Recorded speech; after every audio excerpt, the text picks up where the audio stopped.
Это не норма, когда кашель не отпускает неделями, когда ночью просыпаешься от удушья, а утром не можешь сделать глубокий вдох, когда в груди будто лежит камень, а каждый выдох дается с усилием. С возрастом наши легкие уже не так сильны, и обычная мокрота превращается в настоящую ловушку. Таблетки, сиропы, постилки часто только временно приглушают проблему, но не решают ее. В этом видео разберем, как очистить легкие и избавиться от кашля без аптечных сиропов. Вы узнаете 5 старинных секретов аптекаря, которые помогали людям дышать свободно еще задолго до появления дорогих лекарств. Это простая, но мудрая система очищения изнутри и снаружи, поддержка дыхания, питания и спокойный сон.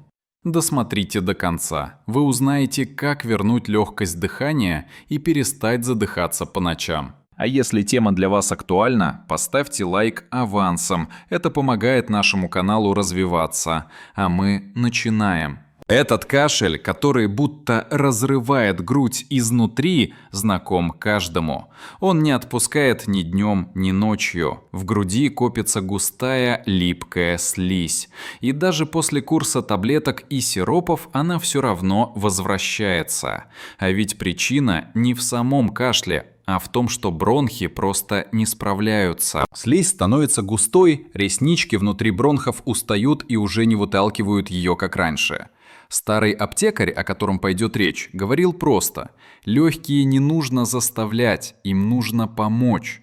Он десятилетиями помогал людям дышать свободно и оставил после себя рецепт особого отвара, который он называл «грудной эликсир свободного дыхания». Этот отвар работает не силой, а мягкостью. Он делает две вещи: разжижает густую мокроту и успокаивает воспаленные бронхи. Главный компонент – корень солодки. Это природное средство, которое словно обмыливает застоявшуюся слизь, делая ее жидкой и скользкой. После него даже старая мокрота начинает отходить без надрыва. Второй ингредиент – чабрец или тимьян. Он снимает спазмы и помогает спокойно дышать. Аромат этой травы не просто приятен, он обеззараживает и мягко согревает бронхи. Чтобы приготовить эликсир, понадобится 1 столовая ложка сухого корня солодки, 1 столовая ложка травы чабреца и 2 стакана крутого кипятка. Секрет в том, как именно готовить. Эти травы нельзя кипятить на огне. Нужно томить на водяной бане ровно полчаса.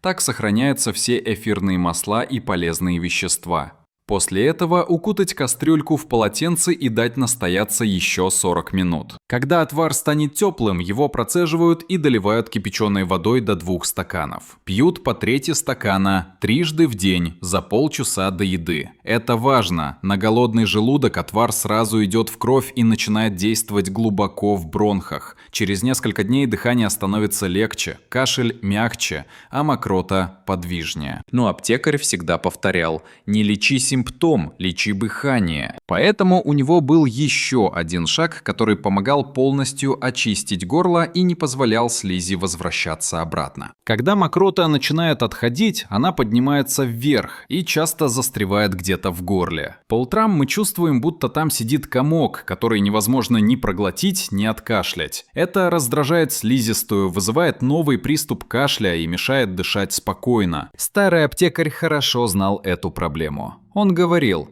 если дать слизи зацепиться в горле, она снова опустится вниз. И потому придумал простое, но очень точное средство. Он назвал его «огненная вода». Не потому, что она жжет, а потому, что буквально выжигает инфекцию и смывает все лишнее. Рецепт прост. 1 стакан теплой кипяченой воды, не горячей, а примерно температуры тела. 1 чайная ложка соли, половина чайной ложки пищевой соды и всего 1 капля йода.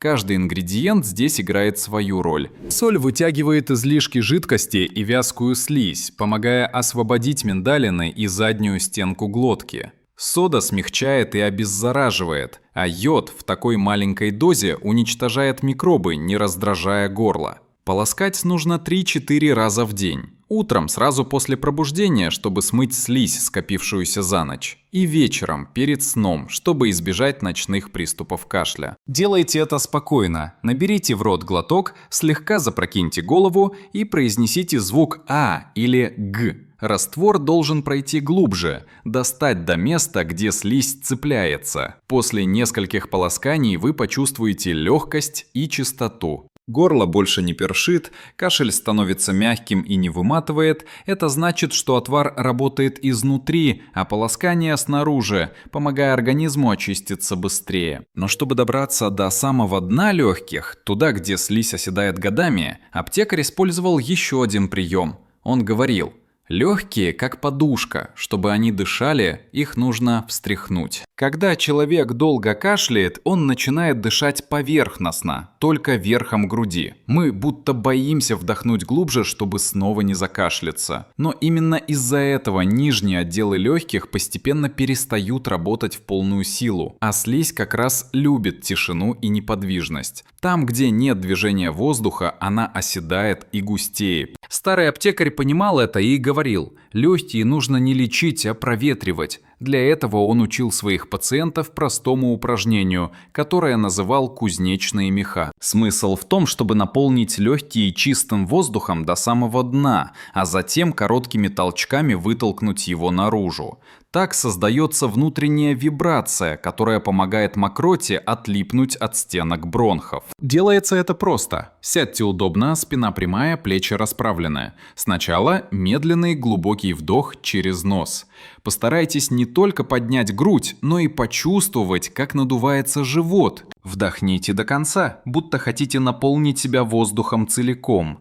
Теперь задержите дыхание буквально на секунду и резко выдохните ртом не один раз, а 3 короткими толчками. Ха-ха-ха. При каждом выдохе должен напрягаться живот, а не грудь. Так вы создаете естественный массаж легких изнутри.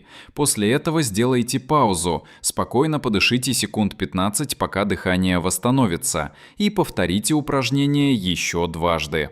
Всего 3 подхода утром и вечером, и уже через пару дней вы почувствуете, что дышать стало легче, воздух проходит глубже, а кашель не такой надрывный. Но аптекарь всегда предупреждал: без фанатизма. Если кружится голова, значит вы дышите слишком быстро. Главное – спокойствие, ритм и внимание к телу. Так дыхание, отвар и полоскание начинают работать вместе. Слизь становится мягкой, поднимается вверх и выходит без усилий. Но есть один важный момент. Если продолжать питать организм продуктами, которые вызывают образование слизи, все лечение будет напрасным. Аптекарь говорил: ты можешь пить лучшие травы, но если каждый день кормишь свою слизь, она останется с тобой. Аптекарь часто повторял: ты можешь пить лучшие отвары, но если каждый день ешь то, что создает слизь, ты словно лопатой закапываешь результат. С возрастом обмен веществ замедляется, и организм реагирует на пищу гораздо чувствительнее. То, что раньше проходило без последствий, теперь задерживается, превращается в вязкую слизь и оседает. Не только в желудке, но и в бронхах. Во время очищения легких, а это всего 7-10 дней, аптекарь просил временно отказаться от 3 продуктов, которые он называл врагами дыхания. Первый. Цельное молоко и жирные молочные продукты. У многих взрослых снижается выработка фермента, который помогает их переваривать. Молоко превращается в пленку, оседающую на слизистой, и дает ту самую утреннюю тяжесть и першение. Если хочется чего-то молочного, можно немного нежирного творога или кефира, но без сахара и добавок. Второй враг – сладости и белая мука. Сахар и сдобные изделия – идеальная среда для размножения бактерий, а ведь именно они поддерживают воспаление в бронхах. Если хочется чего-то сладкого, аптекарь советовал печеное яблоко с чайной ложкой меда. Просто и полезно. Третий враг – жареная и жирная пища. Копчености, жареное мясо, колбасы – все это перегружает печень и поджелудочную, заставляя организм тратить энергию не на восстановление дыхания, а на переваривание. После такой ебы тяжесть чувствуется не только в животе, но и в груди. Зато у легких есть свои друзья. Это теплая вода. Она помогает разжижать слизь и выводить ее естественным путем.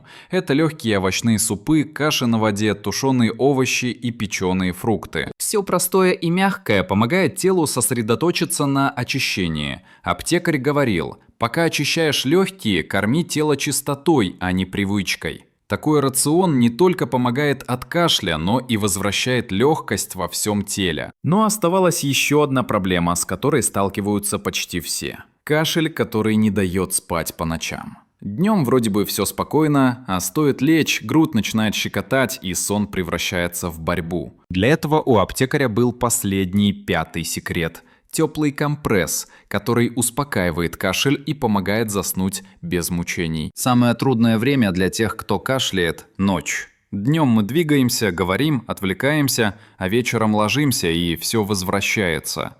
Стоит голове коснуться подушки, как кашель поднимается изнутри. Кажется, что в груди кто-то щекочет изнутри пером. Это происходит потому, что в горизонтальном положении слизь начинает двигаться по бронхам, раздражая их. Легкие не отдыхают, они борются, а тело не может заснуть. Старый аптекарь говорил: чтобы легкие спали спокойно, согрей их добром, а не жаром. Он придумал мягкий компресс, который не обжигает, а успокаивает. Он называл его компресс тихого дыхания. Для него нужно совсем немного. 1 столовая ложка густого меда, 1 столовая ложка пшеничной муки, 1 чайная ложка растительного масла и половина чайной ложки сухого горчичного порошка. Все ингредиенты перемешиваются до состояния мягкого теста. Из него формируется небольшая лепешка, которую кладут на кусочек чистой ткани или марли. Затем накладывают на грудь, чуть выше в область бронхов, или между лопаток на спину. Важно никогда не класть на область сердца. Сверху пленка или пергамент, затем теплый шарф или полотенце. Через пару минут вы почувствуете мягкое, бархатное тепло, которое разливается по груди. Оно не жжет, а будто успокаивает изнутри.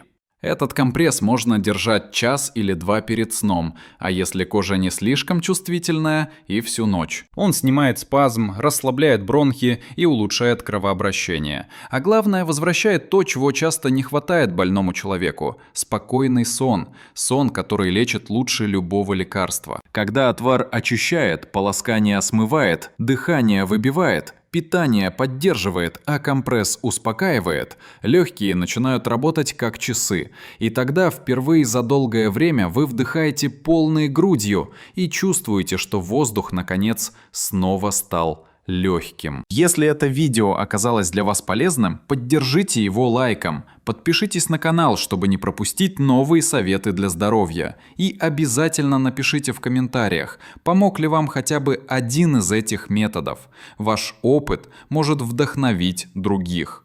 Берегите себя и дышите свободно.